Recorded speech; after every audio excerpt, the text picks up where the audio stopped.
Okay, hello, my friend. Hi, Well, I Marcus. I haven't seen you in a while. Yes, it's been Yeah, years. They add up quick when you're sitting around doing nothing at home, or slowly. It depends on how you look at it. Time doesn't seem to flow properly anymore. that is true. So how was this last year for you? Well, it's fine. You know, uh, how to put it? I have a really well organized life in my old age. So in that sense, it's my wife and the house and all this stuff is carefully organized. On the other hand, I got cancer and had a little Mm, operation for liver cancer, which was a pain in the ass. And but now I'm in remission. I don't have any currently, so that's fine. And that happened right at the beginning of COVID. So the hospital was interesting. The hospital was the main one here in Montreal was preparing to receive the first COVID patients and sectioning off parts of the hospital to be for that purpose and instituting regulations about how to protect yourself for the staff, which was not really, they weren't, it wasn't properly instituted yet. So there was a kind of mhm, mix, some people with masks, some people without masks.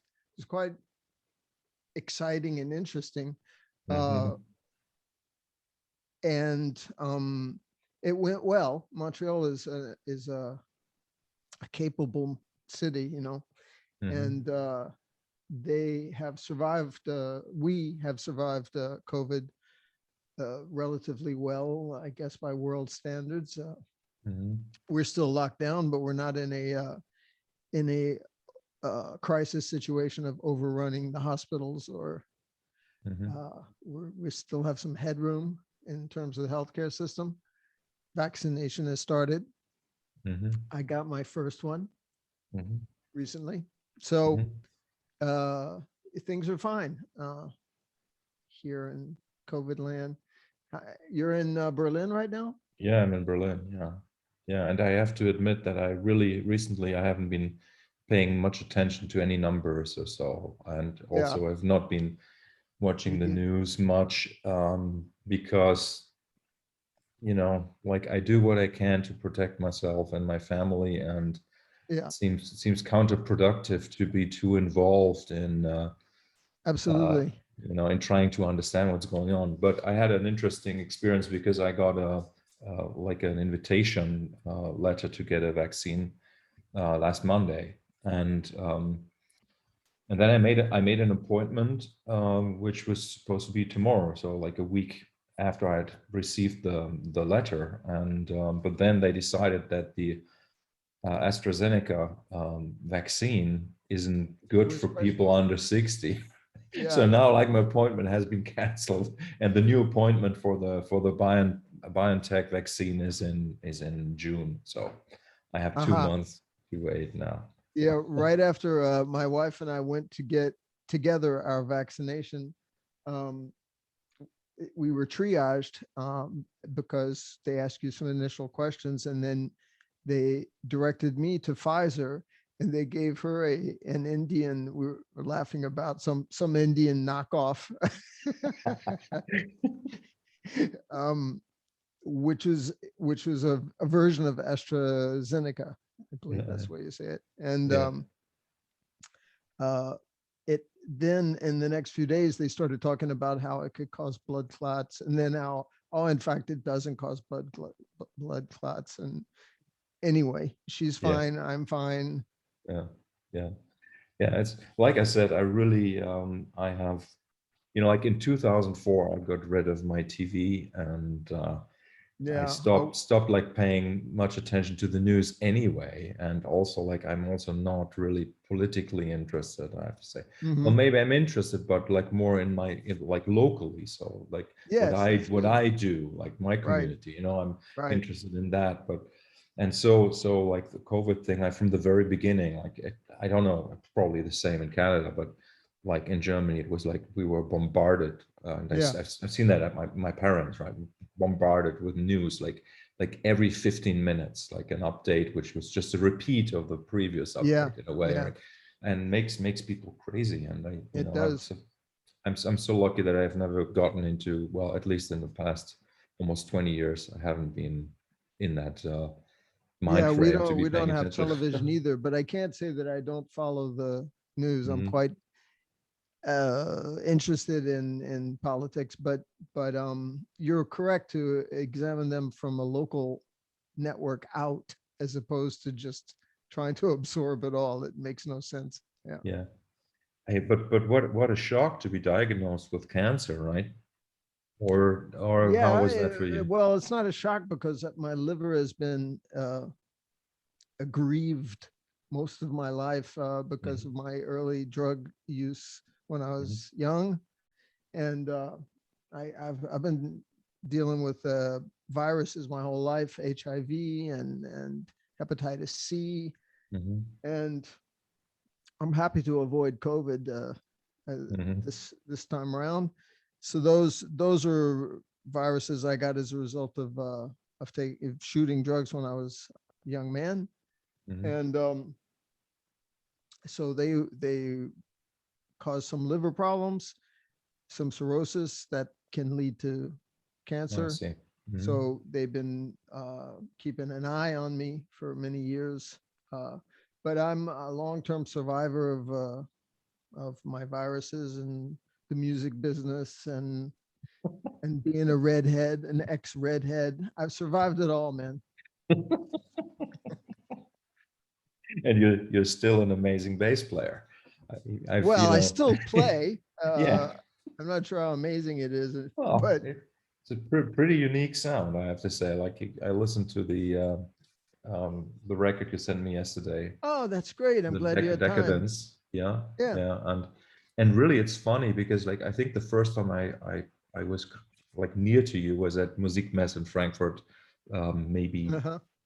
2010 or 2009 or 8 or something like that, and you were playing, and I can't remember who you played with, but on Warwick stage maybe Yeah, or something like whatever it that, was. probably. Yeah, and I was kind of like fascinated to see, like, because the only real footage of you that I knew was the Napworth concert with Mike Oldfield, right? Like a Yeah. lot of people know that, right? So, One show, but one time in your whole life, yes, yes, but still, like it was interesting to see, and obviously there was like almost 30 years between the Net Worth concert and when I saw you there up close playing, and it was interesting to see how like you had this incredible like combination of strength and power in how you touch the strings, but at the same time it was incredibly delicate, like Hmm.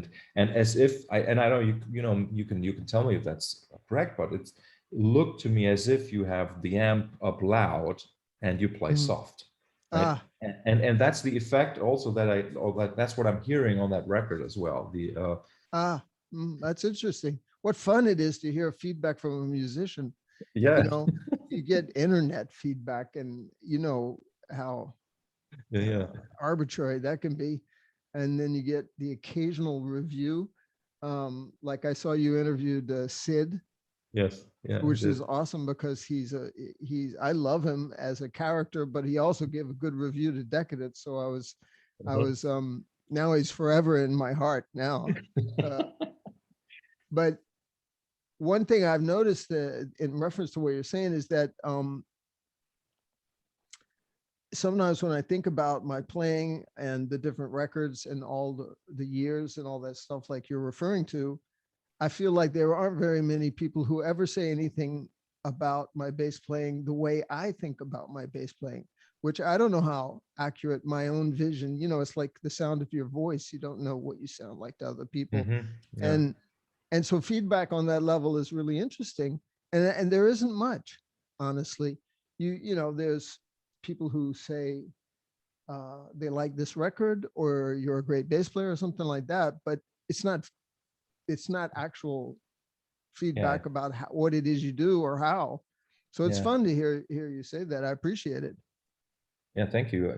I think it's crucial for for me as human being to get feedback from other human beings, and not All just those ones you a, don't know, you mean? well, just in general, I think it's important because, like you said, we have blind spots, like we don't look into the mirror all day, right? And we're not recording our voices all No, day, right? So no. so just getting feedback, I think is extremely important. And as an artist, as a musician slash artist, I find it incredibly important, yeah, to get feedback Yeah. in order to improve or even like learn more about what I'm doing. Hmm. And in a way, you, I would be interested in your opinion on this. Like the reason why I'm making music is in order to have something that I can use to grow with somehow, Hmm. right? And Something that challenges yeah, your frontiers so you have to look for yeah, new things. And yeah. yeah, yeah. And yeah, I mean, and that's like that's why I'm actually paying attention.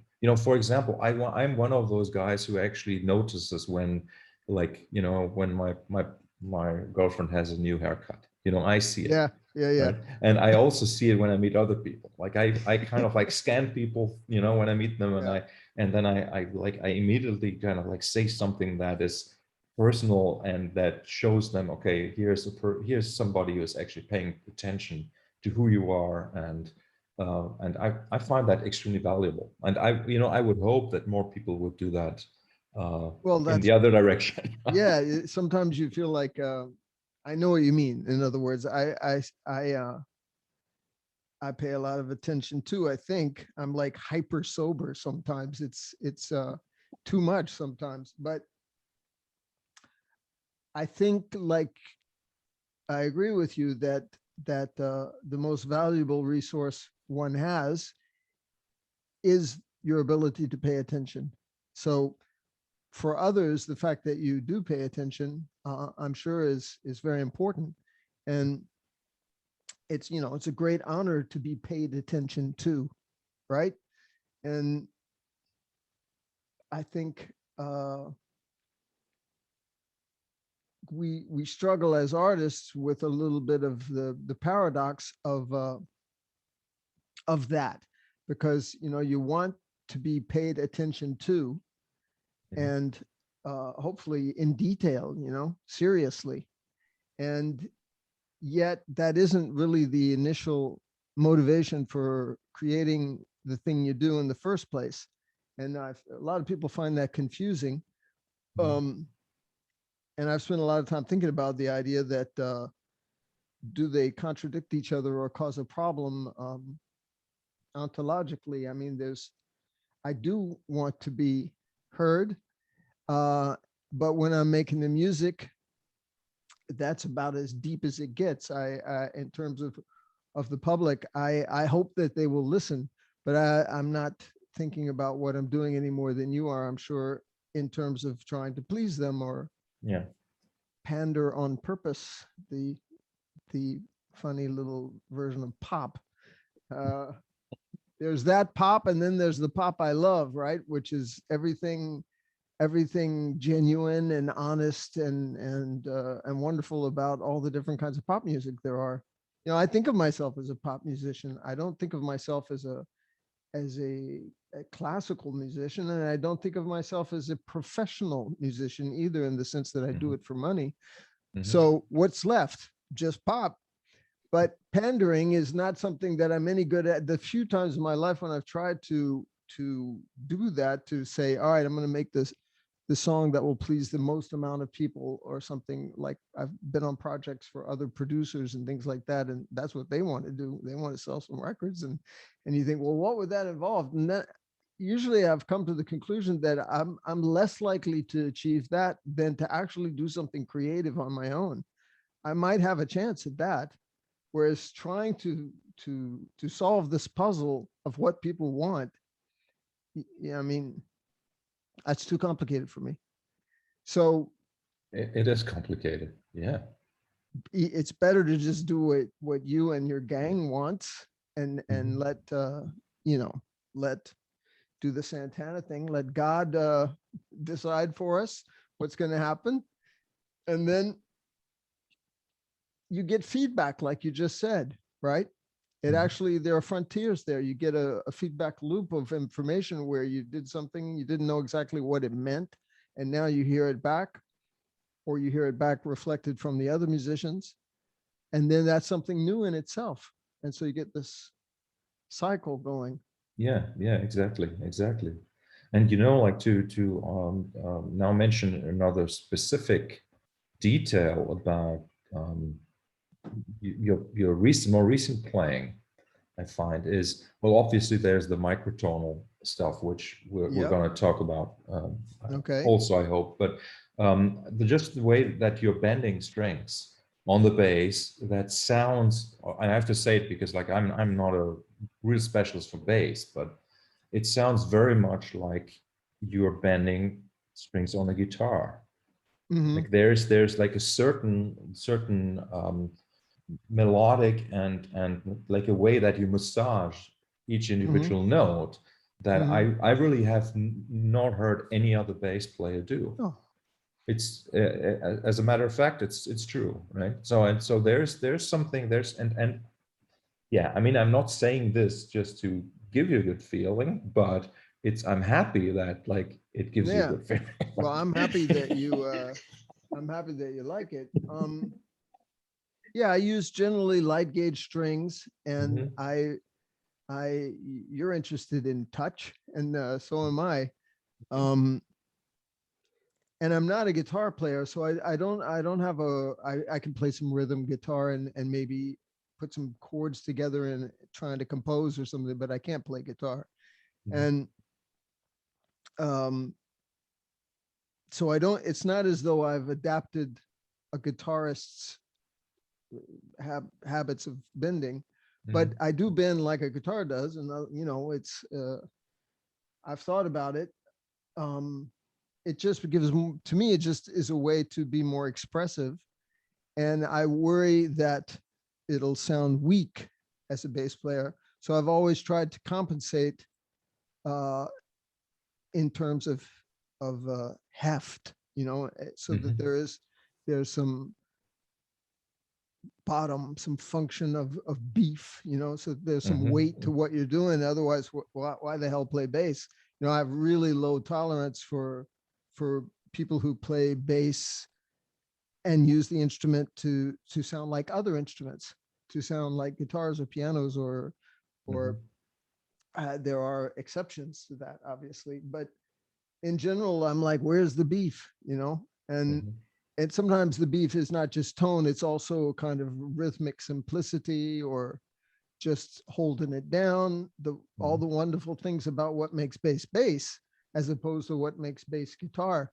And yet I contradict myself because I don't take a lot of solos, but I do uh I have played lots of songs where there's chords, bass chords, and bent notes like you referred to. And it's interesting that you mentioned it, because I think that somewhere in the back of my mind, I worry as to whether people notice it in a good way or notice it at all sometimes. You know, I've done whole records where the tunes were primarily written on the bass. They have structured chordal parts that are counterpoint, where the bass is in my thumb and the finger picking is in the right Mhm. hand. The kind Mhm. of thing I usually hate from bass players. And uh, and then nobody says, "Wow, you did a really good job of that compared to these other bass players," or compared to what one would normally expect. Um, Nobody ever says anything. um, but I suppose that's probably common to many people who put their stuff out there. I'm sure you've experienced this kind of thing. What you're thinking about and what the audience is thinking about is different. You know? Yeah. Yeah. Yeah.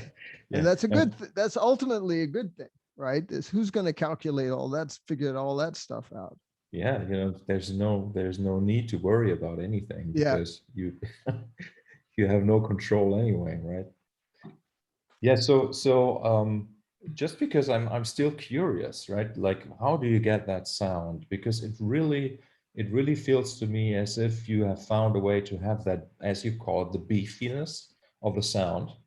And at the same time, it sounds like you're not compressing the performance much. Like there's Right. you have dynamics, Yeah. and you have the each note seems to be like very present, and like that can be like a contradiction sometimes, but No, but I somehow you think get. you nailed it already when you said that it's as though the amp were loud, but I wasn't playing Yeah. picking hard or playing loud. Hmm. Um, and I never compress the bass except on very rare occasions when I think that um, some tube compression, pull tech style, some old school type compression might add a little more heft or a kind of vintage tone that might be appropriate for a tune. Hmm. It's almost more for the tone than it is for the compression anyway. Hmm. So Yeah. um, compression to me just kills the dynamics of the instrument, and that kills nuance and character. And so I don't compress anything really as much as possible. Sometimes Mhm. I work with engineers when we're mixing, as you know happens. You work with engineers. I can't engineer anything, barely can use GarageBand, but there's an understood aesthetic at the beginning that we're gonna leave as much headroom as possible all the time, so that everything can be as dynamically alive as possible, even if it means uh, recording relatively quietly and keeping lots of headroom. So I think that allows you to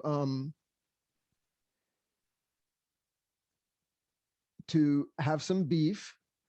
But then if you get quiet and you bend a string and you let the fret actually irritate the string's vibration, by doing a little vibrato, you can get sustain like that. And Mhm.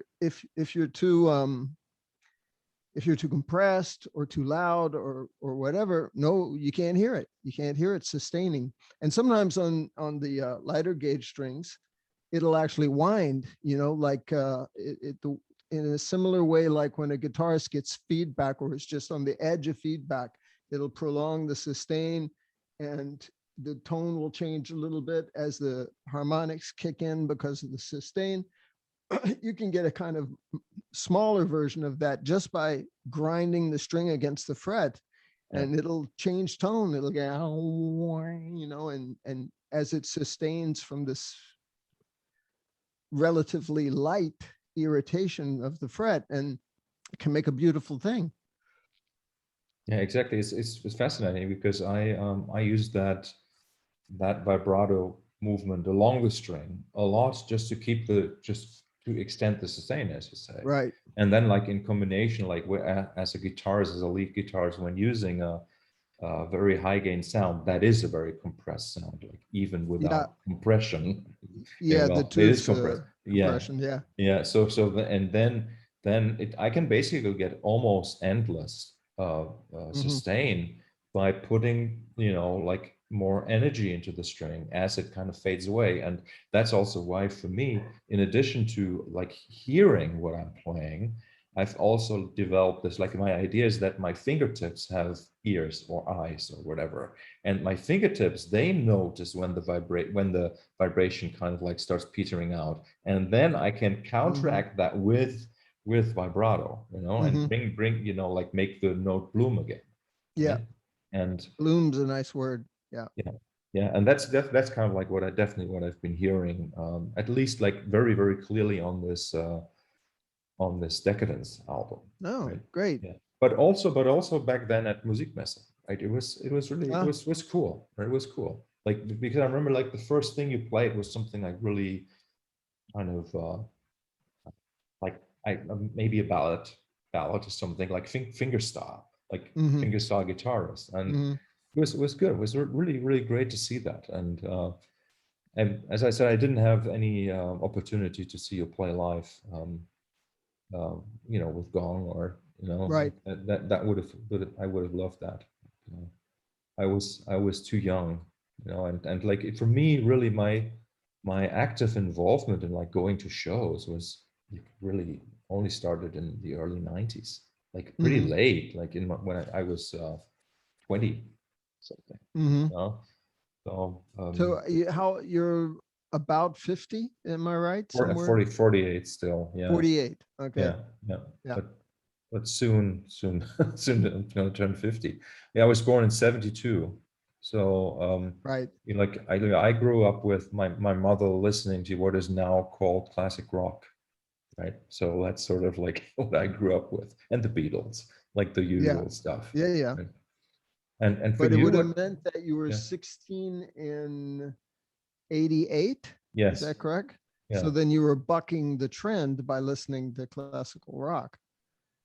You were bucking, going against the 80s Yeah, yeah, yeah, aesthetic. yeah, yeah, yeah, yeah, yeah, yeah, definitely. Like I was, well, it was already in my early childhood that my mother was listening to the radio a lot, and kind of like she Mm, was making mixtapes and stuff. But then really, um, for me, it was my uncle who had a record player, and he had um, like really like back then esoteric stuff like Andreas Wollenweider, like harp kind of stuff, and like world music basically, mm, world music and jazz rock and also Mike Oldfield, and that mm, that kind of world. And I got introduced to that, and but then I only discovered like like in the late 80s, my actual love for music, and sort of like, well, not my love for music, but the fact that I was actually a musician,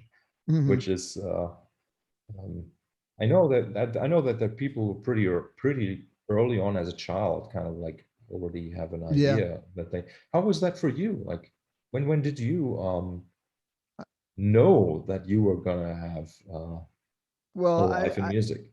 I don't know when I fell in love with it, but I played cello when I was in school, in the school orchestra, completely amateur, childlike cello. And I switched from that. All we did was learn little Vivaldi things, and I do remember the pleasure of getting those patterns organized, and Mhm. how that when you could finally do it right, it was a pleasure. But I got a bass when I was about 14. It was a Gibson EB3, and um,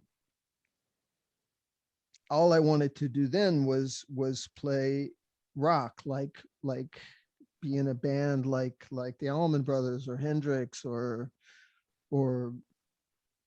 who were the earliest ones? Zappa too, Mhm. um, Mhm. Pink Floyd, um, and that uh, led me, just like as a young teenager wanting to play and go to the garage and make lots of noise and play rock. That sort of led me to more improvisational stuff eventually, and I got into jazz rock in my later teens. And I always had I was thinking, I was talking to it about my wife the other night. We listened to music often at dinner, um, and I tell little musical stories. We've had a year of dinners together every night, so somebody's got to tell stories, right? And I was mentioning the fact that there's classic rock that I listen to now, which I find even better than I did then. Um, like I used to get irritated with Jimmy Page sometimes, and I never do now. I just adore it now. And same with Zappa. He used to irritate me with his kind of mixing it too loud and being kind of what's the word, conga. It it's not sloppy and it's not punky, but it's just kind of chaotic. sometimes. And that used to irritate me. I wanted things to be orderly when I was young, and I was at my most chaotic, which is interesting. Mhm. Now I embrace the craziness of those guys. Uh, totally. I don't have any insecurities about whether or not they're tight or whether or not they're accurate or anything. I just want to know if they're rocking the house or not, you know. And uh, but my point was that I noticed that I always liked songs that had a good groove and that spent some time in an instrumental area for a moment, you know, like an Allman Brothers tune, when then they would just blow for a long time, or same with Hendrix, and then it would bother me when they would switch out of the groove, like to some whole new part of the song that was different, that was based on a different feel, and they Mhm. kind of messed with the thing that I was enjoying, you know. Mhm. Mhm. And I was thinking with her about how I think that was something that led me towards instrumental music and jazz rock and jazz in general, eventually, and even ultimately to minimalism, where I began to really and I play with Lamont Young now, which is kind of the pinnacle of trying to play minimalism. You know, sometimes it's so minimal that it just goes beyond your ability to judge what's happening around you. Mhm. You just don't know how to. The only thing left to do sometimes with Lamont, that's one of the reasons I love playing with him, is to suspend judgment, because otherwise it makes no sense at all. It's just Mhm. nothing happening, or it's too arbitrary, or it's taking too long, and you have to let go. And you say, you know, you say the short version of the Serenity Prayer, fuck it, and Yeah. just it's he taught me some serious things about letting go, um, Mhm. Mhm. and Mhm. it's through extreme minimalism that I was forced to encounter that. But anyway, the whole point was like getting into bass and then getting into instrumental music. It was out of classic rock that it flowered. And so you said like you were like 13 playing cello, right? Yeah, And got the bass, you got the bass and that was it for just the cello. I mean, I played a little bit more, but no. yeah, yeah. Yeah, and so then um then things must have kind of escalated relatively quickly for you, right? Like when did you play your first professional gig? At which age? Well, I started playing around New York in when I was like 19, 20, 21, 22. Um, and I had some illusion about the idea that I could be a professional bass player. But um, so I had a few experiences playing jingles, and I played in some bands around the city, some fun things, but I think of it as a nightmare period. Honestly, now when I think back on it, I don't remember any particularly good experiences. I uh, I studied a little bit with Buster Williams. That was okay, but he barely said 5 words to me, and so he would play, I would play, he would grunt, and that was about it. Although I did pick up some things from him watching him play. But I only went to a few lessons anyway with him, and it wasn't long after that I met Pierre Moerlen, the drummer from Gong in New York. And uh, it was like a dream come true, because I had this inclination to play instrumental music. And then all of a sudden, one of the great instrumental drummers of Europe asked me to join the band. So it was awesome. I didn't really know what I wanted to do, and I knew I would never survive doing jingles and I was trying to play these jingles on, I only had one bass at that time, a fretless. And I would go into these jingle houses through the graces of a friend who was a successful composer of jingles. And he would like bump me in up in the line because, you know, there's this whole hierarchy of who gets the session and all this bullshit. And I would get on these jingles, and then the engineers couldn't deal with the fact that it was a fretless. Like, what the hell, you know? They used to call in the union, they called the bass player either an acoustic bass player or a Fender. There was no electric bass player. He played acoustic or Fender. And I would go to the union, and my friend who was writing and playing piano, and he would get these humongous checks from the union for these commercials like Burger King or something. And I would get, I wouldn't even get the amount that he paid in dues for because you had to pay your dues at the counter, this police-like grill counter where you would go on at Roseland in New York and pick up your check, and he would get like $4,000 and I would get like $200 for the session, right? And that was a lot of money for me at the time. I thought that was phenomenal until I saw his check, you know. Anyway, it wasn't meant for me, that world. So when Pierre kind of like saved me, that was awesome. Can you tell me more about how you met Pierre? Or he had come to New York to visit some friends, and I had those friends in common, and that's how we met. We played a little bit in New York, and I think he was switching over to running the show himself from having been through these kind of transitional albums where David Allen left, and it was the psychedelic era was ending, and he was more into the jazz rock thing. He had done Gazouz, which was it's not the first kind of Pierre Moerlen-ish Gong album, because there's Shamal also, but he had played with Allen, and it had gone full instrumental. And when he played that album for me in New York to show me what I was getting involved in, and it was the first time I ever had heard Allen. It was the first time I'd heard European jazz rock. You know, I was just unbelievably.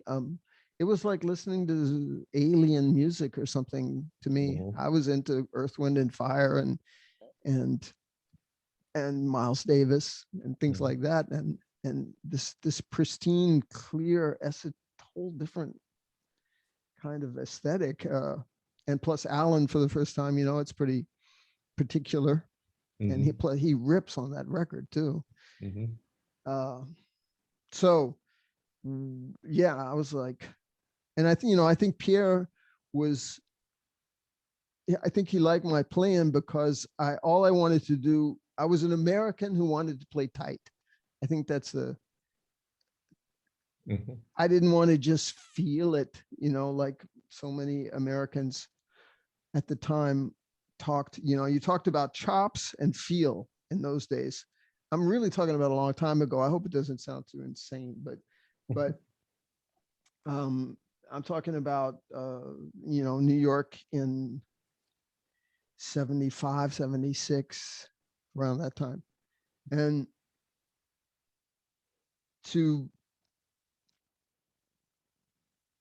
Pierre was not, he was interested in like getting the good part of American playing, which would mean some soul, maybe some funkiness. I'm not quite sure what words he would use to say it, some feel, but you couldn't just want to like, you couldn't say, leave me alone. I'm going to do my thing, right? That's not the way we made music with Gong at all. It was more like classical percussion, you know? And there was always somebody working their technique and using pads, and they were all trained at the Conservatoire de Percu à Strasbourg. And, but I think I represented the kind of change. And so we got along great. And I brought some funkiness, and he brought all that tightness and precision and clarity. You know, I had a conversation a few days ago with a bass player from the UK called John Poole, and we came upon this concept of like a part. Like, you know, if the thing you play is a part, like it's something that has to be the way it has to be played in order for the music to work, right?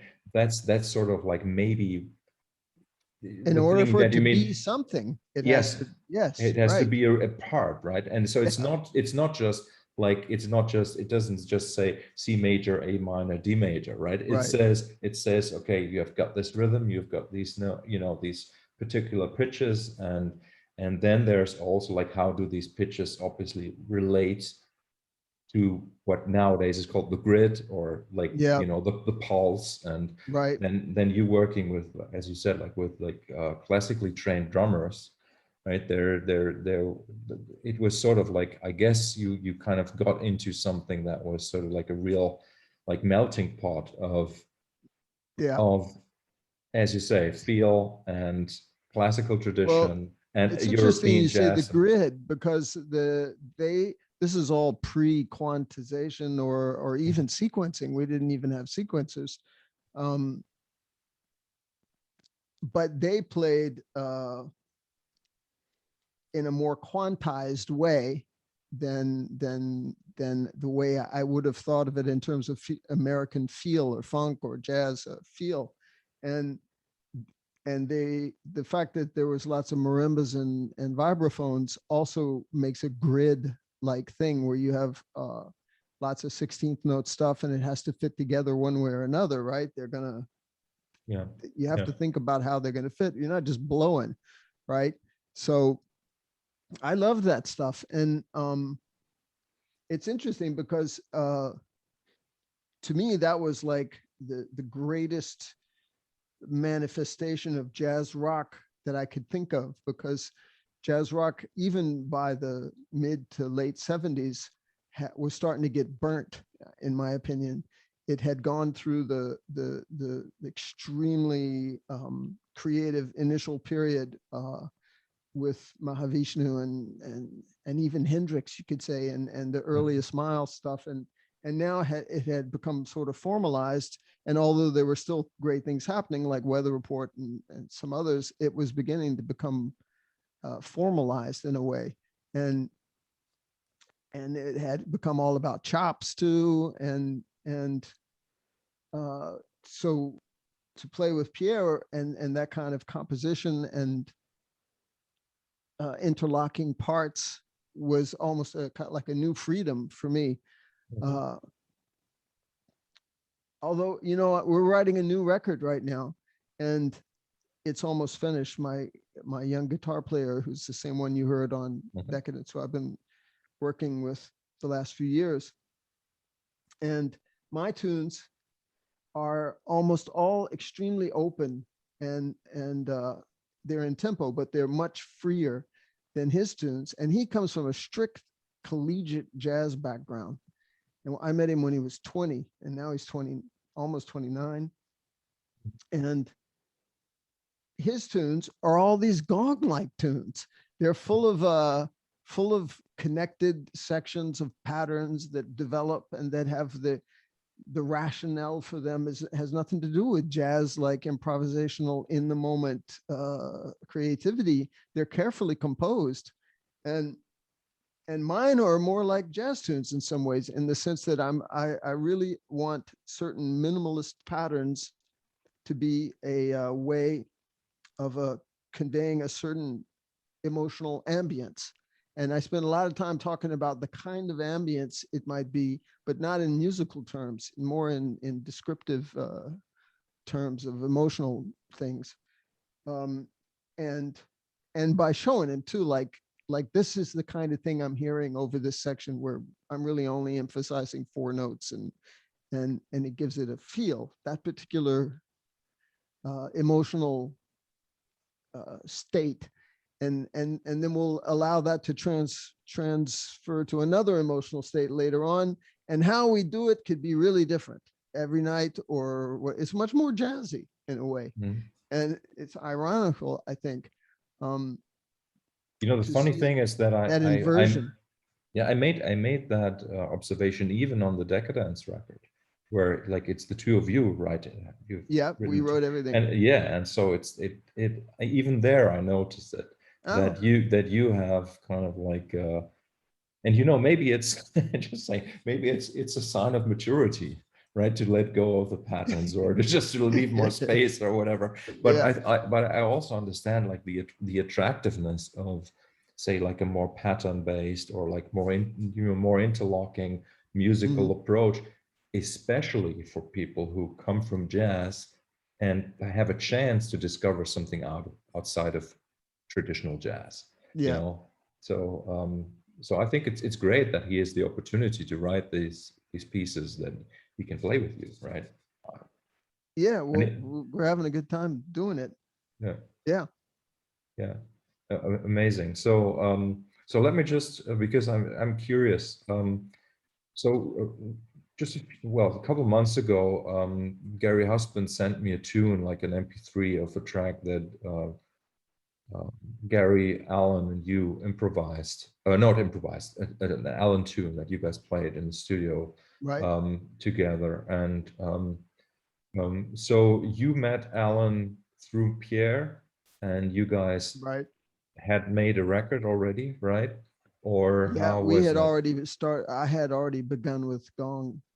And I then see. Uh-huh. on the first record that I did with them, Alan played, Mhm, and then he did some shows too. That's how I mhm, met him. mhm, mhm. Because like because I can't remember the name of the tune now, but The I've things you heard. see, Yeah, with like exactly the things something you about a see. gun, right? Like Yeah, the yeah, long title, right? yeah. That's the long title version. Yeah. Yes, yes.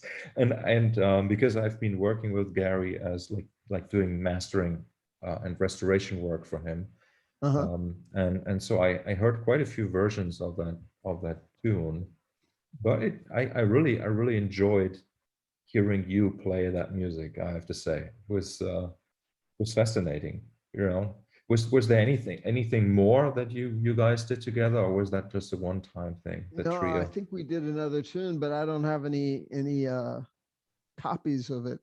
And we Hmm. only have that one because those are lingering cassettes of, take it home and listen to it type thing. Hmm. Uh, Hmm. I suppose that Virgin probably has them somewhere. Um, Hmm. but we didn't do a lot anyway. It was more of a test to see if we liked playing together. And um, I remember I had to choose between the possibility of playing more with Alan or playing with Mike Oldfield. Hmm. And just because of scheduling, not because of aesthetic reasons or anything. Hmm. And Hmm. that was all happening at around the same time, um, those sessions, because that was 80, I think. I think when we did that tune, it might have been late 79. 80 was when I played with Mike. And it was also the last year of hard uh, regular touring with Pierre Moerlen's Gong. We did some Hmm. more later in the 80s. We got back together, but um, it was a seminal year in 1980 because I played with Mike, I played with Gong, and I played with Alan, and I was busy. Yeah, Yeah, yeah, yeah, yeah. And you were still in your early 20s, right? I was Or mid 20, 26, 26. Okay. 26. Yeah, in Yeah, 1980. Yeah, yeah. I would still consider that to be young, like to have that sort of opportunity, let's say, right? yeah, yeah. Yeah. Um, although I do remember, I'm not sure why, but I remember thinking when I was that now I'm 26 and I can't be good for my age anymore. I don't know why. Completely arbitrary bullshit, but I do remember thinking that there has to be some age when you can no longer be good for your age, Mhm. right? Mhm. Mhm. So I decided it was 26. Mhm. Hey, so the record that Mike toured in '80 was platinum, right? Right. And With some other tunes, but that's yeah, what he was promoting. Yeah. yeah, for sure. But and you are credited on the album also as a I bass am, player. but distinguishing who does what on that record is not that easy. That's why I'm asking. Do you remember? He was doing so many overdubs. Sometimes he would play bass himself. Mhm, Sometimes he would play bass only for one section mhm, himself. mhm, And he could do whatever he wants, is Mike Oldfield. So by the time the album was finished, it was hard for me to say exactly who was doing what in the bass end on that album in particular. Um, mhm, mhm. so I like that album, and I think it kind of, don't you think it stands out as kind of peculiar, that record? You know, it's really funny. Like I would say it's my most listened to record of the last 10 years. That Like one? because yeah, there was like a deluxe edition like Yeah, re-release right. Yeah, about 12 years ago or something. I don't yeah, know. And I've been listening to it like a lot. And yeah, just also like my daughter was born like 1.5 years ago. Like Platinum became sort of like one of the tunes, like the side A that yeah, we've yeah. listened to a lot. It's funny. Yeah, no, I love that record, and it's peculiar. Yeah, but it's I I, But I Marcus, all my memories of that period have to do with the live shows, and I have almost no memories of the record. You go in, you yeah play some overdubs, and leave, and Mike takes care of all the rest. yeah And yeah yeah but the shows, we did lots of shows, and we played those tunes. So I have tons of like visceral type memories of what they were, yeah yeah the yeah. pleasure of playing them live. Yes. Yeah, and that was certainly like a really outstanding band, incredible musicians throughout, and like especially that Napworth performance came out great. Like you wouldn't expect such a festival like with the logistics and Yeah, it like was a the mess, but yeah, it turned out to be a good show. Yeah. yeah yeah yeah. So having this sort of like because we started out talking about feedback, right? Like getting feedback about what you were doing, and then Yeah. you're suddenly like you're in a situation where you have like I don't know 80,000 people at a festival like that, and like Yeah. did that have an impact on you that you Um, Sort of, but we would have to talk about my state of mind at the time, which was um, I don't think I have lots of impressions of the period, but I was doing lots of drugs, and my preoccupations were those of a chaotic young man. They weren't the preoccupations of somebody carefully considering mhm, the mhm, context of what's happening to them. mhm, Um, and a few, just like 4 years later, when I was 30, I bottomed out heavily from drug abuse and sobered up. And then I've been sober ever since, and so I have had time to reflect back on those things. But you all I'm trying to say is that when I think about what happened then, now I think about it with the context of all these years of sobriety, not what I was thinking then. So it's hard to answer the question. I saw all those people out there, and I was pissed off at my amp that day. I remember that. And during one of the sound checks, I actually pushed it over so that it fell back on itself. And then all of Mike's roadies had to run over, and it was kind of prima donna bullshit, and I remember being concerned with what kind of party we were going to have afterwards, So it's not the coolest things to talk about, No, really. no, no, no. I But remember being impressed by the helicopter, how the engine sound didn't change when it took off. It stayed at the same RPM. And I realized that, oh, that's a helicopter thing. They just changed the angle of the blades, Mhm. but the engine stays at the same RPM. And I love cars, I'm totally obsessed Mhm. with cars. And I was like, wow, you're moving. It's almost like a sailboat. You start accelerating and nothing happened. I remember things like that more than I do. When I played a show in those days, it was strictly my what dominated my consciousness. The whole thing was playing in time with Pierre. That's the whole, that's like 70% of my consciousness, and then there's a little bit left over for other things. It's probably more like 90 when you're actually Yeah, playing, yeah, yeah, and yeah. I don't remember much else but that. And then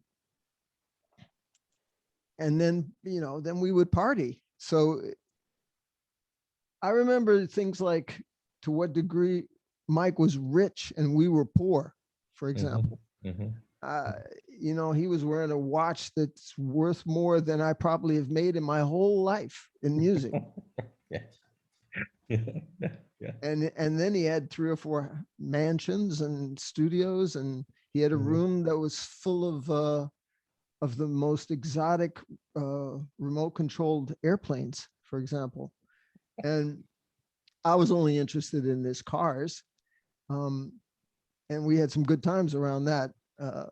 We would go to Shepperton to rehearse, and sometimes we'd switch cars. He would give me his BMW, and he would take my rented Mini, things like that. We had so those are the kinds of things I remember much more than they're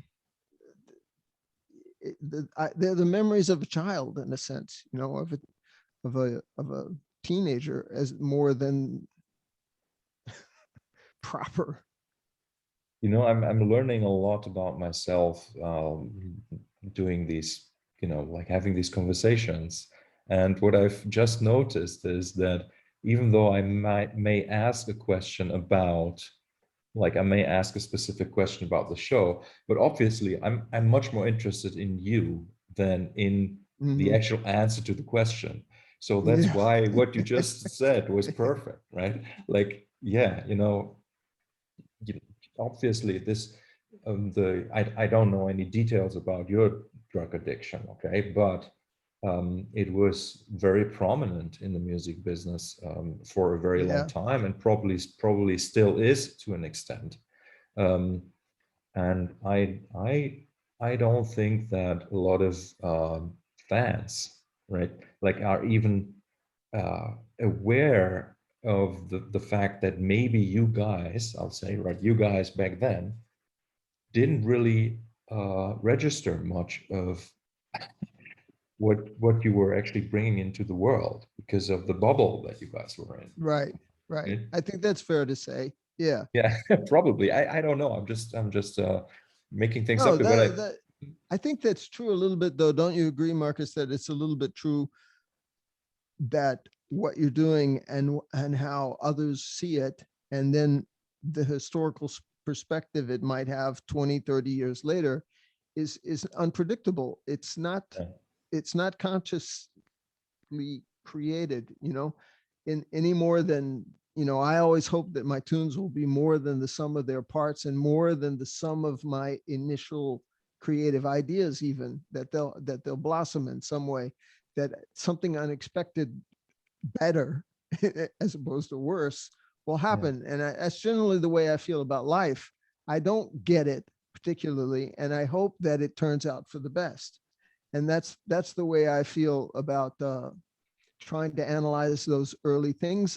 There's no way I can contextualize them uh, beyond, new information comes in over the years, like certain records have sustain their impact more than others, things like that.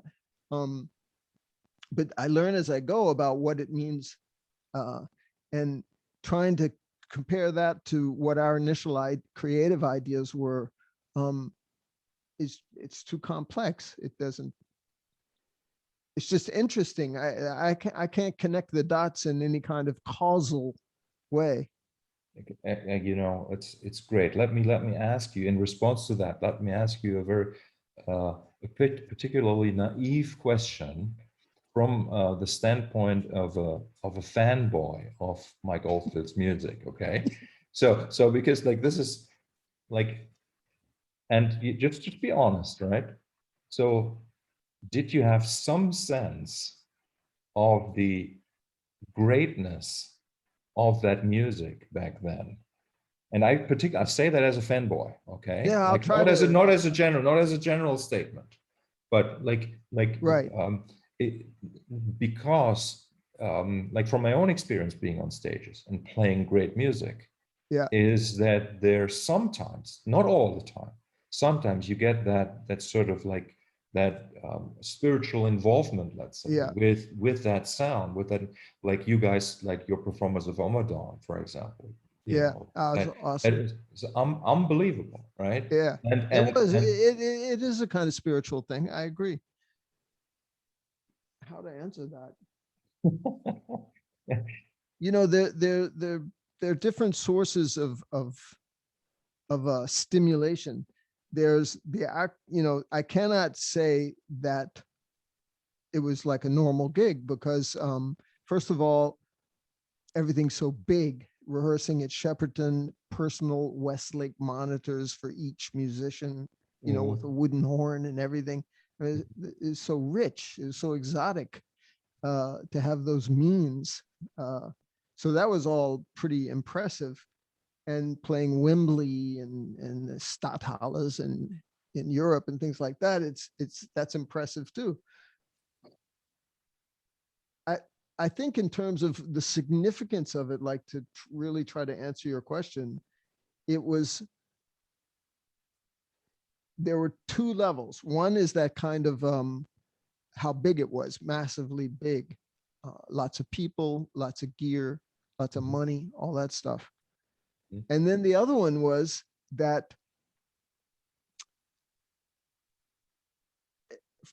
concert that you like so much, the one at Nebworth, was a spiritually uplifting concert. We played lots of them, but that one, there were moments that Mike, I think in that documentary that went along with that, he mentioned a kind of festival atmosphere of celebration, you know, of humans getting together and thinking good things, and there was that atmosphere.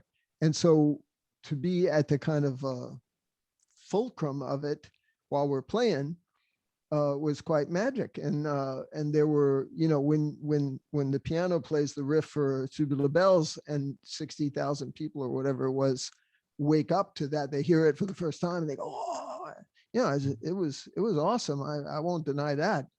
And some of Mike's bass lines are still among my favorite bass lines. They're melodic and evocative, and one I love playing them. You know, he wanted me to play them more with a pick than I wanted to, but I refused. And but I cherish some of those bass lines, like an Amadon. And so it's those two levels. One is sure it's epic in the sense that I had never played shows that were that big before, and I haven't really played any of that big since either, not for that quantity of people. But on the other hand, the spiritual side of it, I have played shows with Gongzilla, for example, where there was like nobody in the club and had awesome shows, where Bond, just for some reason, the guitar player was on fire, and the thing just got heavier and heavier, and we all went with it, and it could have been two people or 10 or whatever, or just the barman, and we still had a good show, and the music was I know it was good, you know. So I don't really think that they are directly connected, the two things. Yes. Yeah.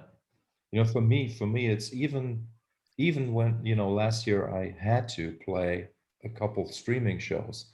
at where I was at home with my guitar on my, you know, in my lap basically, and my laptop was acting as the camera and Yeah, yeah. the recording device and the processing for the sound and everything. And like, but when I actually get into the zone of performing, like it's almost I get into this sort of like um,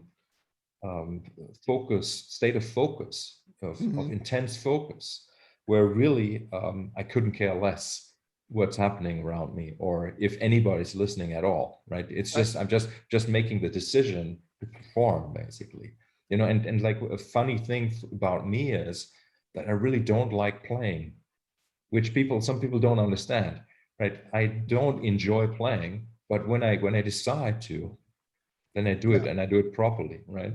yeah. So um, Oh, so that's I know what you're talking about. Yeah. yeah. And so There are many paradoxes like that. But go ahead. Yeah. you know, I was just going to say like, okay, like being on a stage with great musicians and playing for 60,000 people. Well, you still have to kind of like, as you said, like 90% of your attention goes to locking in with Pierre, right? Yep. So what's left? I mean, do you really see people's faces? No, you don't, No. right? Like everything's like everything outside of the music is sort of like has a soft focus, Yep. and the music gets the Yeah. detail, right? Which is And why you can achieve it in a club with nobody there too. yeah, Sometimes, exactly. not, there's Yeah, most of the time you don't get into this flow state, yeah. but a flow state is a state of meaningfulness, Mhm. I think. And when you're doing something meaningful, that's it. It's meaningful. So it doesn't really matter what the Yeah, circumstances are. yeah, exactly. Yeah, it's I think for me it's been sort of like, I mean, a lot of people say that music has been a lifesaver for them, right? And um, I wouldn't totally agree to that it saved my life, but it has provided this field in which I'm sort of like allowing myself to have that hyper focus, right? Right. So like this thing that I do really enjoy. And the funny thing is that, like, you know, nowadays where like I have to look after my daughter in the mornings, like till 3 p.m. actually, right? And then maybe I teach a couple lessons, and then there's dinner and, you know, taking the baby to bed, and then like maybe watch a show together, like, you know, with my girlfriend, and Yep. then she goes to bed. I maybe practice like 30 minutes of touch guitar, and then after that, like, and I'm super tired and I should actually go to bed, but then I start chilling. So then Yeah. I'm actually awake on the sofa all by myself alone at night when it's Yeah. quiet, and I get a little bit of that focus, right, that I Yeah. need in order to be happy, Yeah. right? Yeah. So, and I think that's what music does to me. Like, you know, I have the chance to sometimes in a professional uh uh well, there, you know, people commission me Yeah. actually to be focused, and Yeah. and Yeah. and I Yeah. love that, you know, that Yeah. Yeah.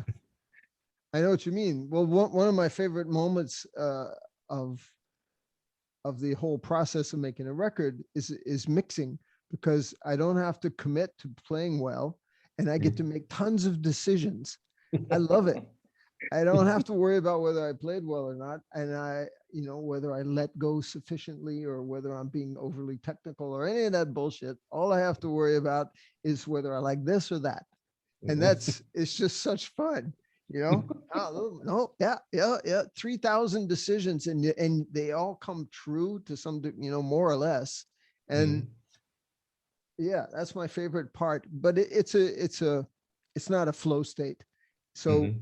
the sacred part is when it's so meaningful. That's just fun, you know. The sacred part is when you're actually embodying it, when you're playing, when you when it becomes an action, not just an idea, right? And Mhm. then that's where the significant stuff happens. And I think it's why a lot of people are crazy from COVID.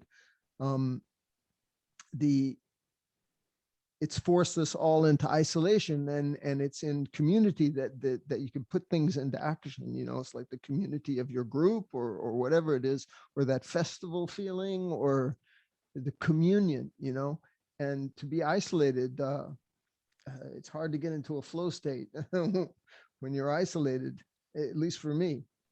Yeah, yeah, very true. And that's also why being creative, like truly creative, has been harder for Yeah. me. And yeah, The whole idea that you take advantage of COVID to practice, it just doesn't ring with me at all.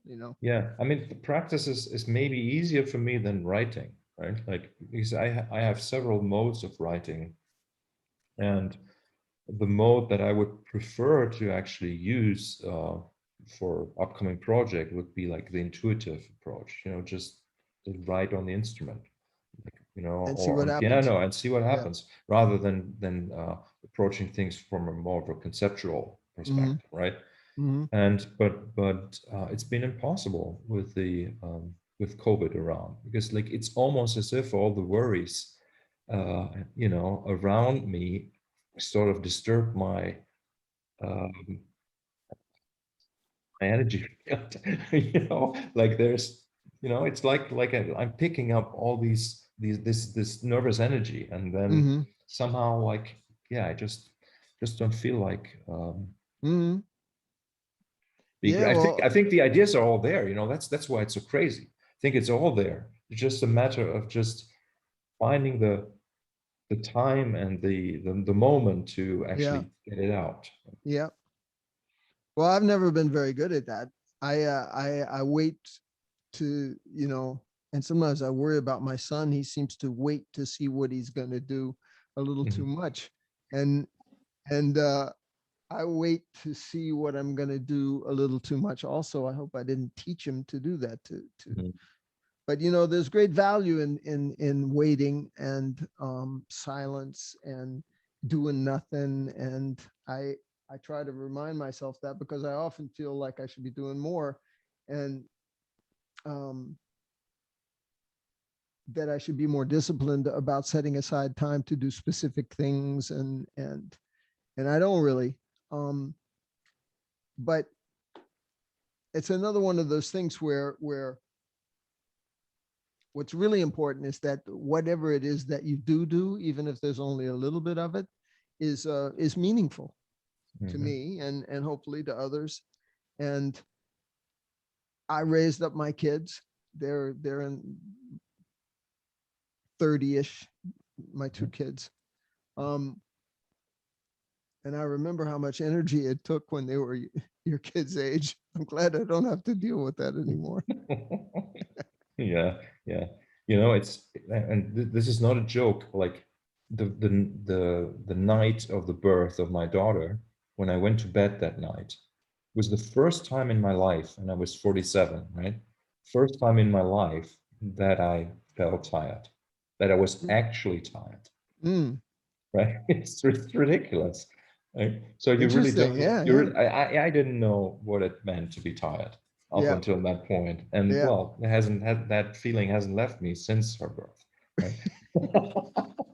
But it's a good thing. I It also is. remember pushing my boy around in his little carrosse, baby carriage, Mhm. and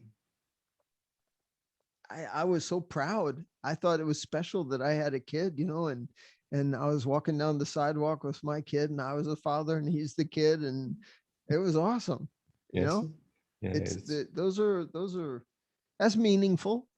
It Mhm. is. Enjoy Mhm. it. Mhm. I do. I do. I do. Hey, so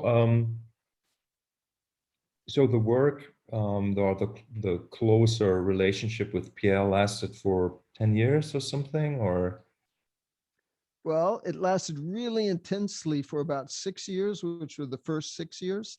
We did 5 records, and uh, then there was a breakup of the band. I also went into treatment for drug addiction during that period of like 2 or 3 years, and um, After that, we got back together in the late 80s, around 88, Mhm. where he had found some supporters of the music, and he was playing with some Swedish guys, tribute members Mhm. of that band. Mhm. And we did a couple of records and some shows uh, in 88, I think it was. Pierre and I also played with Borelli in that time period, Mhm. did some shows. Pierre did one record with him, I think. Um, and then after that, it was done. We didn't do any Mhm. more. I started in '94, I think it was. I started Gongzilla with Bon Lozaga, who had played guitar in Gong with me Mhm. um, from the early days. And we had Benoit Moerlen, Pierre's brother, playing keyboards, perk. Mhm. And we did that for about 14 years, Bon and Mhm. I. Mhm. Um, and that's from mid 90s all the way up to like 2010. That was Mhm. a long Gongzilla period. We did 5 records. Our output was not quite as intense as it was with Gong, but Mhm. um, yeah, and also during that time, I played a lot with John Catler, and I still do, the guy who introduced me to just intonation and alternate tuning and all that. Mhm. Made several records with him and had a bunch of custom basses made so I could play in that tuning system. Mhm. I got obsessed with it for quite some time. Yeah. Mhm. Mhm. Mhm. So speaking of the like treatment you like the rehab you did for the Yeah. drug Well, it was addiction, was that like how did that go for you? I mean, was that a long struggle, or was that like more no, of a no. I was quickly relieved of my obsession with drugs. mhm. Because like I have no personal experience, Yeah. you Well, know, I mean, so we could have a whole podcast yeah, yeah. about addiction and stuff. It was a pretty straightforward. I went to a treatment center in Minnesota called Hazelden, and I've been sober ever since. So Mhm. it worked. You know, the reason why I asked this is because you used the word obsessed. You were obsessed with the tuning Yeah, systems, right? and So that's I where was that obsessed with drugs too. that's why I'm asking. I think the altered. What's the easy way to describe that?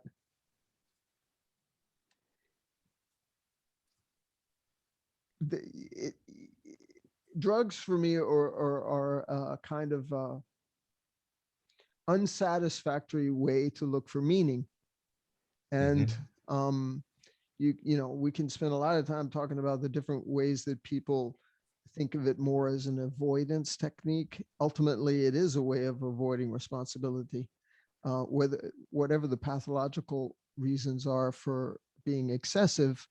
That is what happens, is you avoid responsibility. But there's also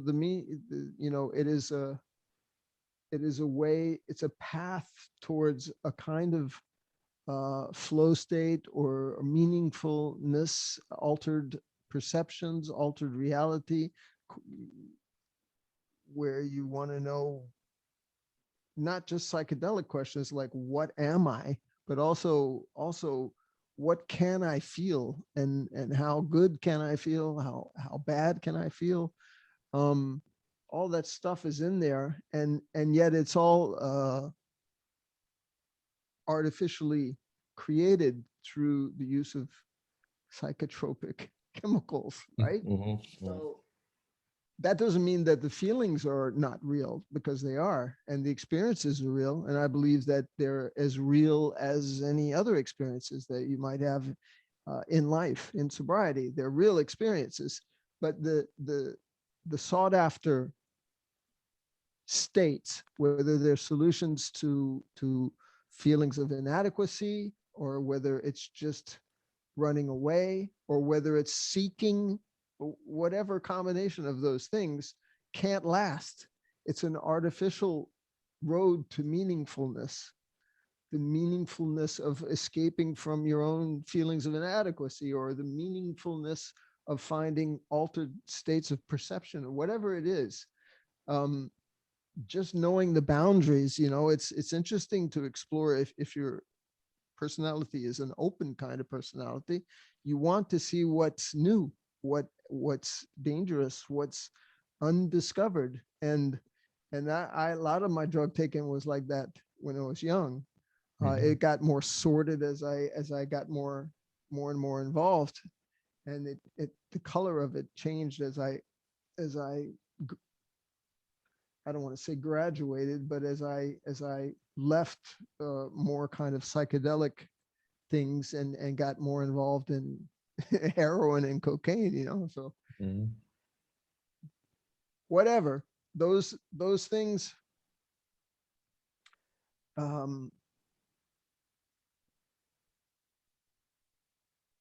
had to be transferred in some way, so that the inherent suffering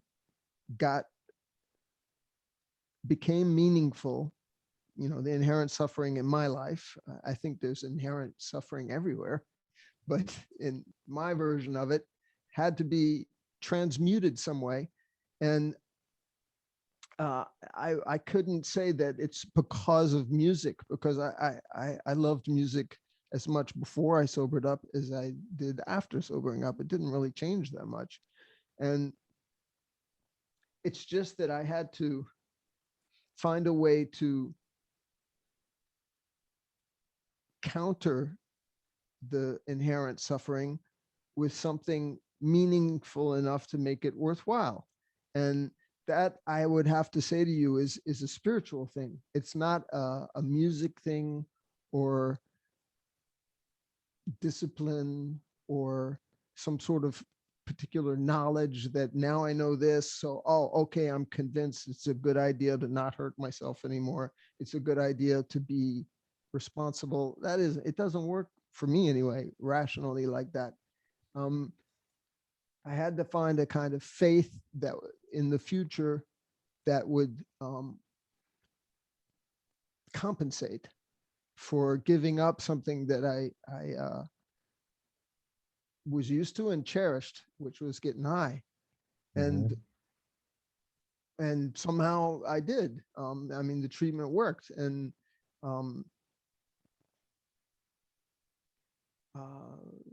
yeah, that's the best I can do for the moment. That's incredible. Like the I first think of time. it as a kind of grace, Marcus. It's a kind of luck from above that just tilts me a little more towards the light as opposed to towards the dark. And I feel lucky to be tilted towards the light so far in my life. So that, and by that, I don't mean anything glorious by that. I just mean that I'm optimistic that life is good. Life is good. It's a good thing.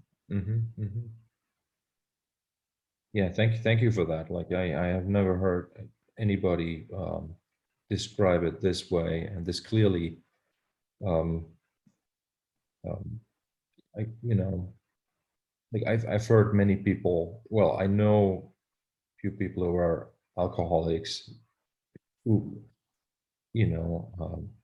don't drink anymore, but they smoke a lot. Yeah. Like stuff like that, right? Yeah. So anyway, so I originally I was gonna ask, like, how does music fit into the world of addiction, really? And is there like sort of any meaningful relationship? And then you already answered the question that there's not. So we don't have to go there. But like in terms of like the your life, I would like. So you were born in New York, right? You are a No, New I was born in Yorker? Virginia, but when I was little, I moved to New York with my father. When I was 12, yeah, he and I moved to New York. And so then from New York, meeting Pierre, you went to France, did you? Yeah, Or went to and what? Paris and then to Strasbourg and practiced. We signed with Virgin and kind of re-upped the whole process, and later to Arista. And it was kind of, I got to taste the end of old major label type productions, you know. Yes, yes. And about like French as a language, did you always Yeah, have? I learned when I was with Gong, You and did. then and now I'm married to a Quebecoise since not long after I sobered up. So for about 36 years, Mhm. um, and we speak French at home. The kids went to school in French, Mhm. uh, but they are bilingual because of me. Yeah, Mhm. Mhm. So you met your wife before you got sober or after just you got sober? before. Yeah, it's Yeah. a that's an important element if you're doing a bio type thing. Yeah, she met me while I was still getting high, and it's been so long that I've been sober that many people don't like my children. Never knew me high. And the friends that I still have from the old days, like Francois Cause, who plays on that record that you Mhm. just Yeah. listened to, he was 17 when he joined Gong, and I was 22 or 23, and uh, so I was a little older than him. Now we're just a couple of crusty old guys, but but he remembers well what a pain in the ass I could be, and Mhm. um, and so does my wife, because she saw me bottom out during my last year before I sobered up, and it wasn't a pretty sight. And that was in Paris, um, and we still are together after all these years, Mhm. and had children and blah blah blah. Yeah, And you moved to Canada back yeah. then, After or? my treatment, after the early days of Gong, I lived in Paris for a while. I was playing with some Parisian musicians when I met my wife in Quebec. We were on tour, and Mhm. Mhm. I met her. I was playing with this guy, Charlie Couture. He's a French kind of pop star folk character, um, singer songwriter, not really folk. Depends on what album. But I was playing with him, and we were recording in Quebec, like some French people do. They like to go someplace else, but still not have to speak some other language. So they come to Quebec. And she came and lived with me for a year in Paris, where I bottomed out in a very inglorious way. And then I went to treatment. Then I joined her back in Quebec, where I made it my home since. Great, great. That's what an amazing story, really. It is, man. It is. Yeah, and like I visited you at your house a few Yes, that's years right. ago, Yeah. right? So, We've and you done have, some improvements. You have to come back. but Yeah. you have a beautiful house, and what I really, um, um, what struck me about you is like you're very you have a real sense for design, and uh, well, you know what I mean, but I don't know how to explain Thank it, you. but It's better now. There's yeah, more.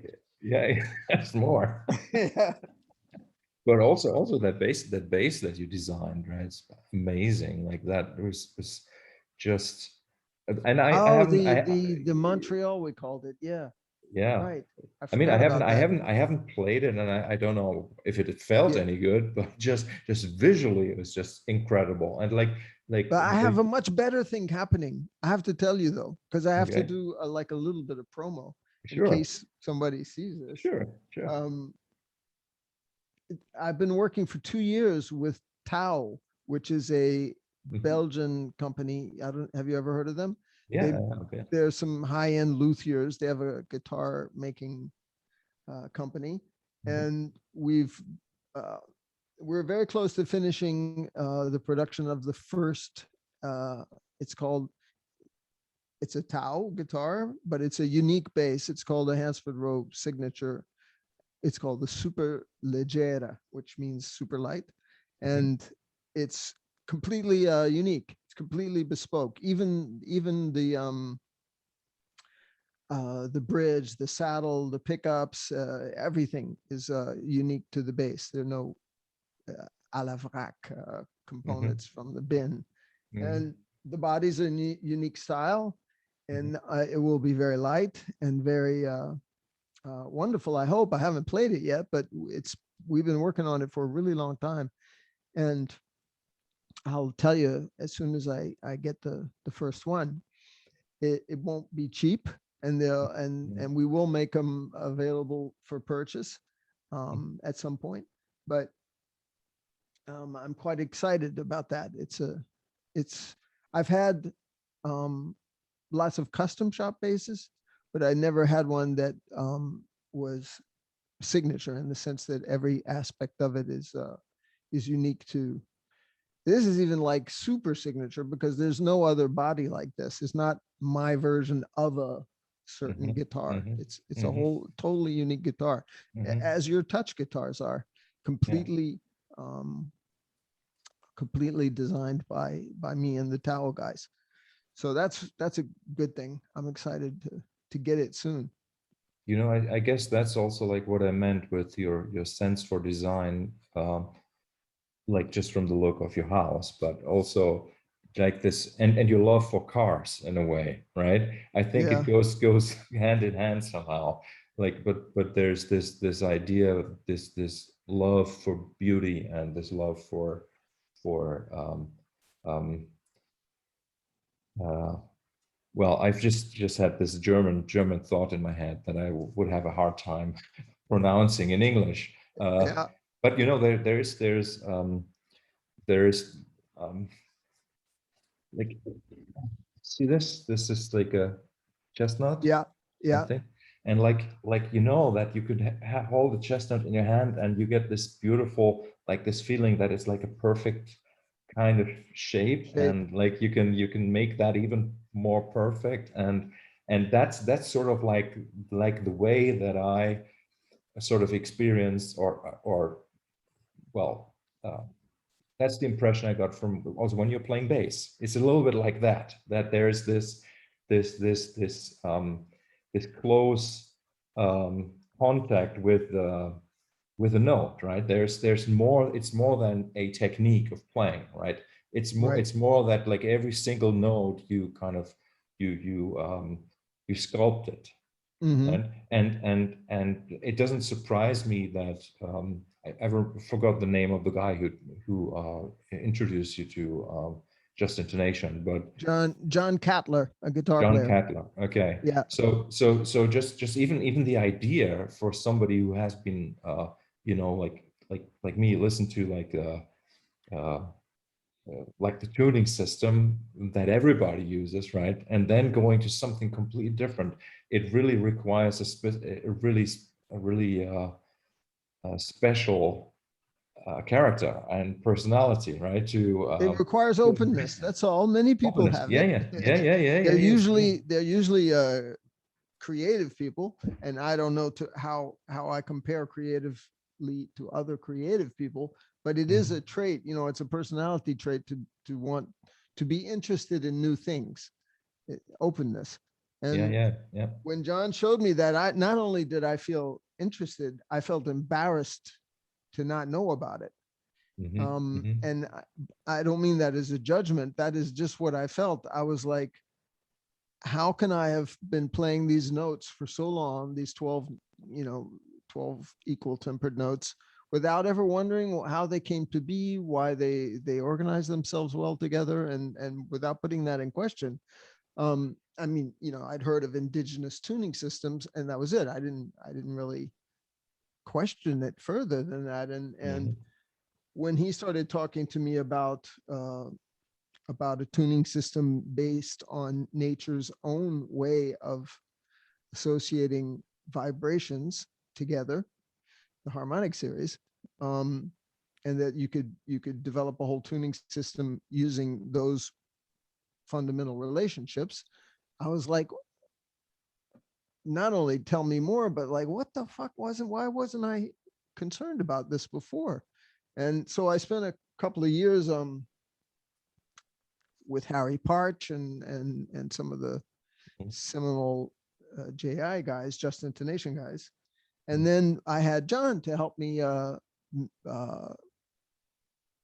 create instruments and apply it by making records. And it's really through his graces that I got seriously involved in it. And he introduced me to Lamont Young too. So don't get me wrong, but I find it interesting because guitar instruments, like stringed instruments, they're also sort of like impossible to be properly in tune anyway, right? Yeah, it's a nightmare. It's Yeah, it's a nightmare. It's a nightmare. But I have to say, like, my approach is to embrace the nightmare, right? To play with that, right? And you having mentioned that, like, the bass that you went to those jingle sessions with was a fretless, right? So it wasn't right. No, it's just interesting. So because, like, and this maybe a stupid question, but do you think that having played the fretless for a while, you had some sort of like priming? Oh yeah, Yes, I did. It was one of the first basses after that EB3, I got a fretless, a 4-string fretless in 1974. And that's what I played on all the early Gong records. And so fretless was my preoccupation when I first started seriously playing bass. And you know, although I play much more fretted bass than I have fretless in my whole life, it's still a core part of playing. And this bass, I don't know if you can see it very well here. It has markings, which are they go all the way across the neck, and they give me just intonation intervals on the fretless. And this one is special. I wanted to actually tell you about this bass because I'm using open tunings, which you talked about in one of your touch guitar things, which I reviewed quickly. And I found interesting, you're tuning in fifths and then a special tuning for the top strings, so that you can get more close voicings, right? Yes. Well, recently I started tuning this bass in a open tuning, C G, and then a B flat, but it's a B flat and a half. It's a very flat B flat. Tell me if you can hear this. Yeah, I can hear it. Yeah, I can hear it. It's not distorting. No, sounds great.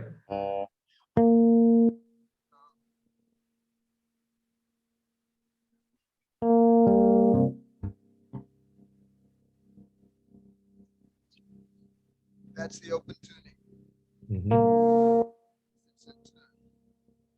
There should be virtually no modulation.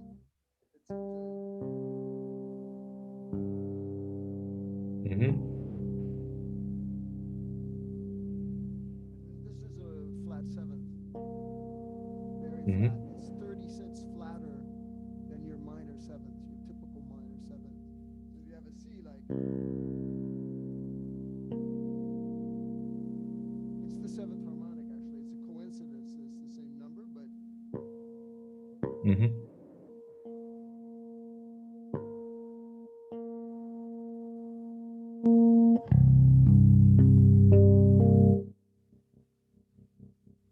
so that's just 1/5 and minor seventh.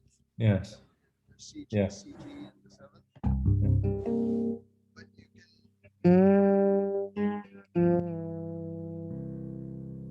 Thirds are perfect.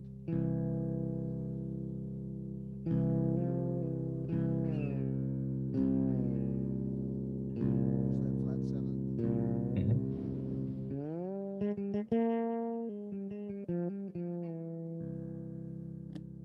Perfect tuning. So, Yes. in here we're getting I love playing with this open tuning, partly because it completely messed me up. I started playing 2 times just intonation has done this to me, Marcus. 2 times. When I first started playing it, I didn't know what I was doing. So I had to just put my fingers in places and see what happened, which is like when you're first learning to play, right? Except that I had some craft. I had some technique and notions of theory, but I didn't know what was going to happen when I picked a fret. You know what I mean? Yeah. And so you had to it felt like I was back learning to play again. It was wonderful. Then with this open tuning, I'm having that sensation again, because there's fifths, which I'm not used to. But there's also one, between 2 strings is a fourth, like I am used to. It goes C, G, C. C, so G, yes. C is Yeah. that's like it's normal. And then you have this really weird string, which is the B flat and a half, which is doesn't line up properly in terms of the frets. So when I go to that string, I'm not quite sure as I go up what's going to happen. It's there are also whole sets of physical layout things that make sense on this bass that didn't make sense in a regular tuning, where patterns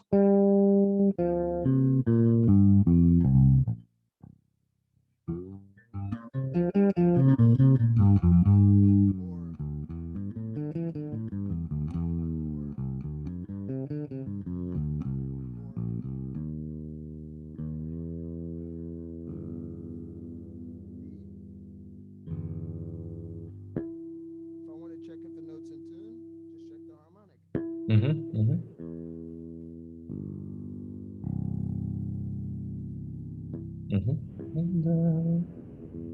Well, that's 15 cents flatter than what you would have on a touch guitar or on any of my regular guitars here. Yeah. It is actually in tune. But this kind of destabilization thing just like is so wonderful in terms of it's destabilizing, so it's not pleasant, but it's wonderful because you have to start to play again. You have to start to use your ears and say, like, listen. If we set up a kind of bluesy pattern here that's quite palatable,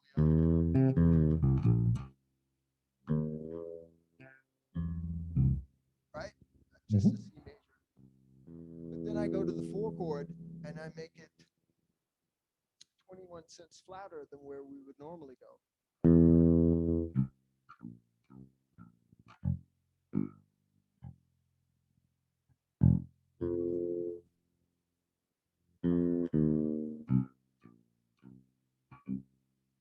Hear that difference at the end? Yeah. So you have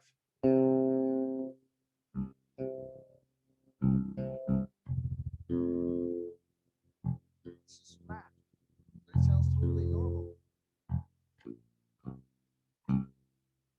hear that last degree? Yeah.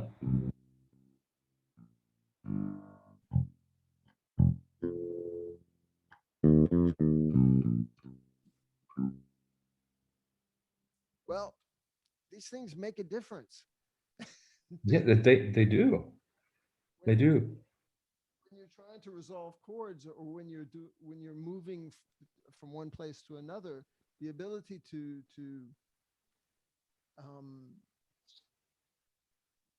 use the microtonal components makes a significant difference to what you're going to hear, what you're going to write, how you're going to resolve, how you'll hear nuances and melodies, how you can delay a resolution much more than you would normally.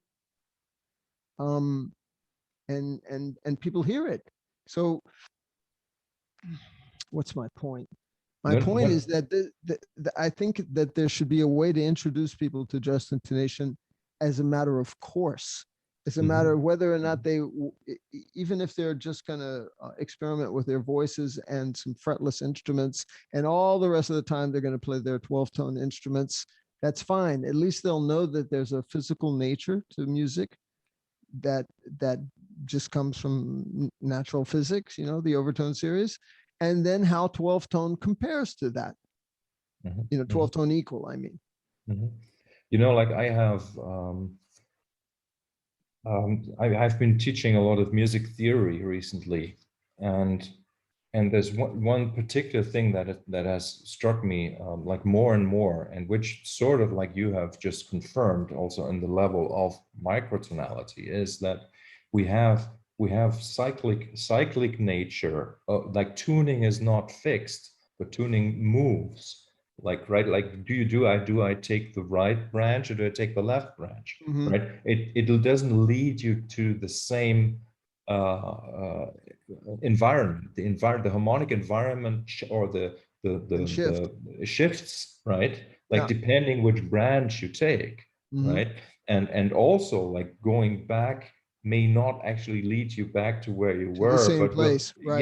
Yes. So and I think that the same is actually true even within the equal temperament system in a way, because like we have been so obsessed with diatonic music, right? Where diatonic music is simply the circle of fifth, where we just decide, okay, we're not going to take the eighth note in that cycle because it gives us a chromatic note in between, like F and G, like you get the F sharp in between, right? Like, so we simply decide to cut it off there because we can't deal with actually going a step further, like literally, right? Literally.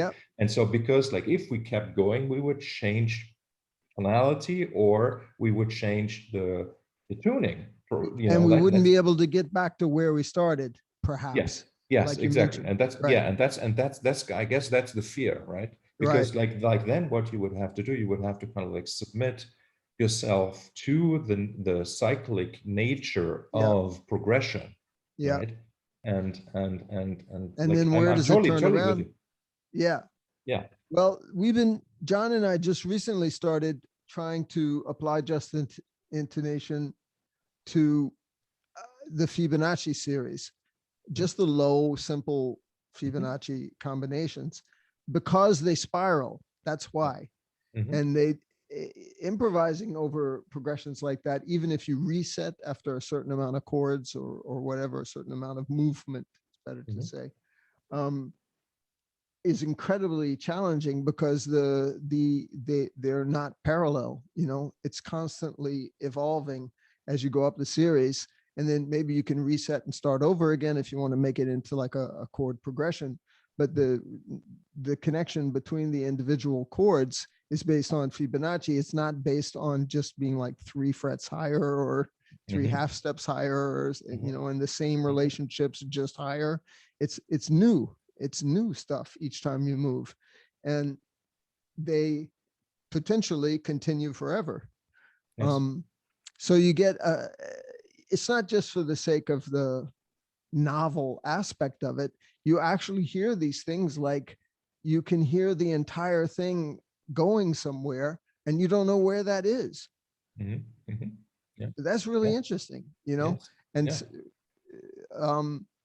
we do another thing too, John and I, he taught me this, which is called traveling, where you have a tonal center that's moving at a certain speed, like a modal primary center, your first mode or your first chord that you're on.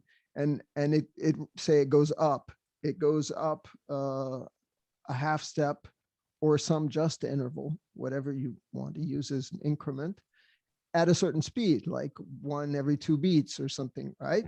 And but smoothly. You have to do it on fretless instruments, so that as you're playing that mode, it's moving up all the time. And it gets at a certain speed, it gets to a certain height, and then you go back down if you want to make a cycle out of it and do it again. Or you can go going down. It's just traveling. But as you play, you move with the speed of the moving tonal center, and you can apply whatever mode you want to this. It's just moving, it's traveling.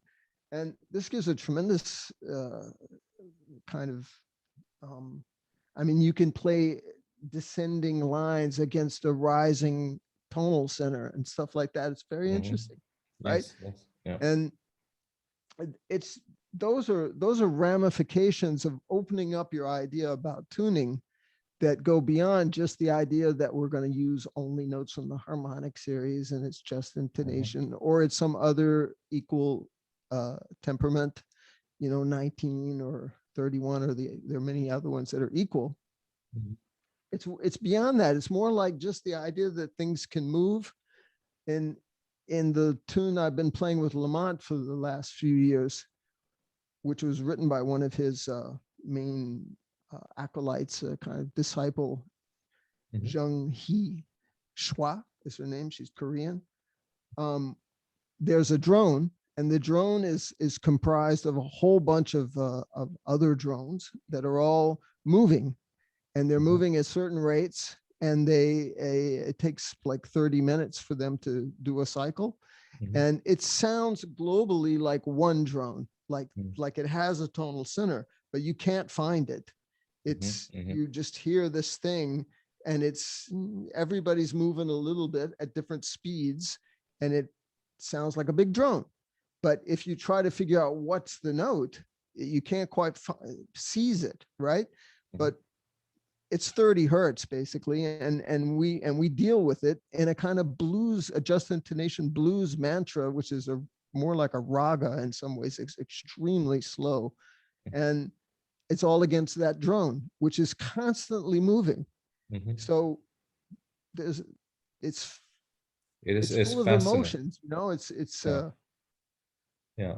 Yeah. You see, this is, I believe that, like the word that I used a few minutes ago was progression, right? So mhm. like here you have like the progression of that drone. It's Yep, constantly evolving, constantly changing, but still it's cyclic in some it way. does Like you cycle. said, in Yep, 30 minutes, it's, yep. starts over. But I think that this comes down to the acceptance of us being in process. So it's more than it's like it's also about ourselves constantly spiraling, Yeah. but we're not spiraling in position, right? It's not that we're stuck and just like the circular movement has some movement, right? Hmm. And this is I think perfectly well. You just gave a really beautiful example how that can be put into musical art.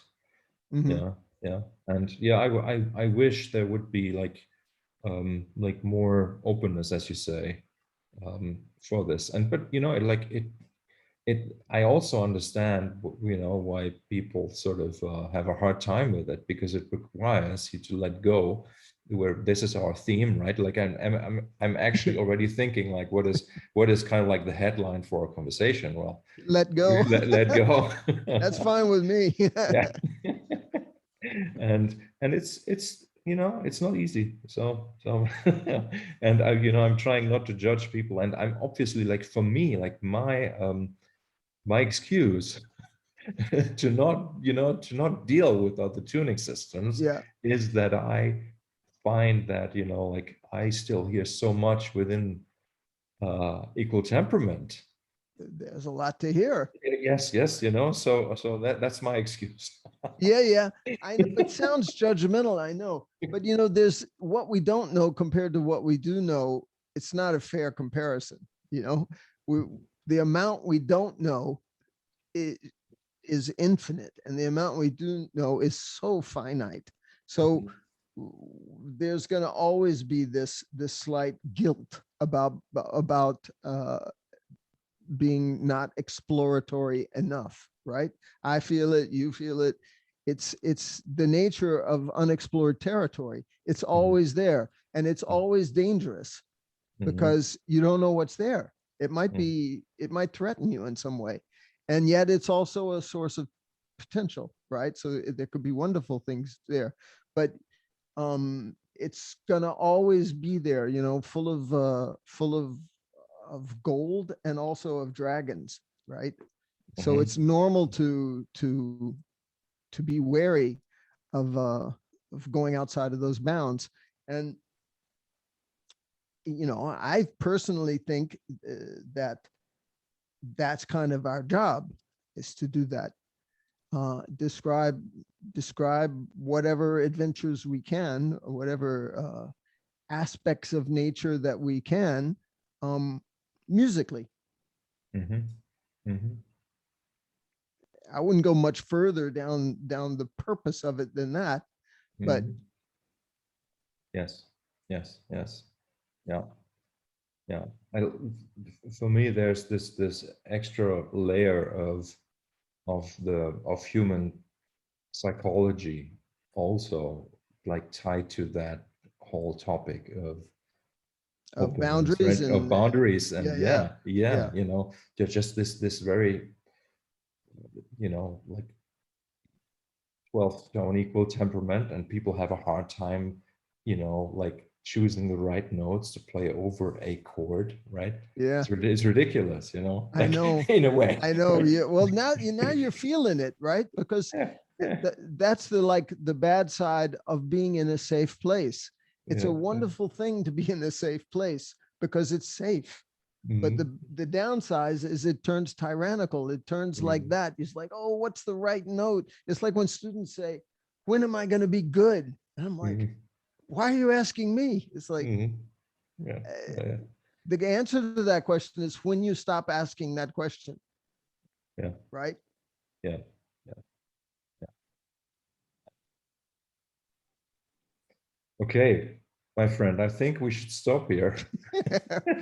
Like 2 hours of wonderful Is it conversation. really two Yeah, hours it's already? 2 hours. Yes. Oh, it's been my pleasure, Marcus. Yeah, my pleasure as well. I really hope that I'll get to visit you again at some point. Yeah, we're all hoping that, and I would love to see you here again. Like the tour that was that also had Montreal as a stop has been uh, postponed 3 times already, I think. Really, Yeah, so with that would be with Stickman. with Stickman, yeah, yeah. Yeah, So I hope it's still going to happen, but probably not before next year. So yeah. yeah, thank you so much for your time. It's been a pleasure, and let's stay in touch. And I'll let you know when I'm going to publish this.